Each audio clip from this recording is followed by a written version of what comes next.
నమస్తే, ఎట్లా ఉంటారు? బాగా నేత బాగున్నా. మీ దయ వల్ల మీరు కూడా బాగుండాలని అనుకుంటున్నా. ఈ రోజు విషయం ఏంటంటే, మీ దగ్గర ఏ టైర్ వాడతారు? ట్యూబ్ వాడతారో ట్యూబ్లెస్? కంపెనీల గురించి అడగట్లేదు, ట్యూబా ట్యూబ్లెస్ అని అడుగుతున్నా. అంటే ఎందుకంటే నేనైతే ట్యూబ్లెస్ టైర్ వాడుతుంది. ఏది బెస్ట్ అనేది ముందు కామెంట్ చేయండి. దాని గురించి నేనైతే ట్యూబ్లెస్ టైర్ వాడుతున్నా.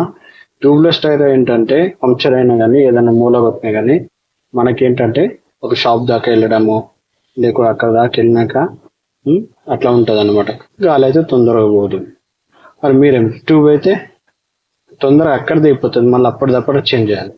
కానీ ట్యూబ్లెస్ అయితే చేంజ్ అయిన అవసరం ఉండదు. ట్యూబ్ అని అనుకోండి, కంపల్సరీ షాప్ దగ్గరికి వెళ్ళాలి, మనం తీయలేము, దాన్ని చేయలేము. అదే ట్యూబ్లెస్ అయితే మనం అనుకుంటే మనం ఒక టూల్ కిట్ కొనుక్కొని వేసుకోవచ్చు. కాకపోతే మన దగ్గర ఏమంటే పంక్చర్ షాప్కి వెళ్తే వాళ్ళ దగ్గర అన్ని ముట్లు ఉంటాయి. మన దగ్గర కిట్ ఉంటుంది కానీ దానికి సంబంధించిన ఏంటి ఎయిర్ కొట్టడానికి ఎయిర్ పంప్ ఉండదు. పంపు కావాలి. పంపు కొనాలంటే చిన్న చిన్న బయట పంపులు దొరుకుతాయి కానీ ఆ పంపులతో అంత ఎక్కువ ఎక్కదు. సో కంపల్సరీ టైర్ షాప్ వాళ్ళ దగ్గరికి పోతే వాడే ఇచ్చిస్తాడు. ఒక పంక్చర్కి ఏమో 70 రూపాయలు ఏమో తీసుకుంటారు. మరి మీదే టైరు, మీరు ఎట్లా ఇబ్బంది పడ్డారు అన్నది కామెంట్ చేయండి. ఆ ట్యూబ్లెస్ టైర్ ఎట్లా పంక్చర్ చేసుకోవచ్చు అనేది పంక్చర్ షాప్ వాళ్ళు ఎట్లా చేశారు అనేది నేను ఇప్పుడు చూపిస్తాను మీకు, చూడండి.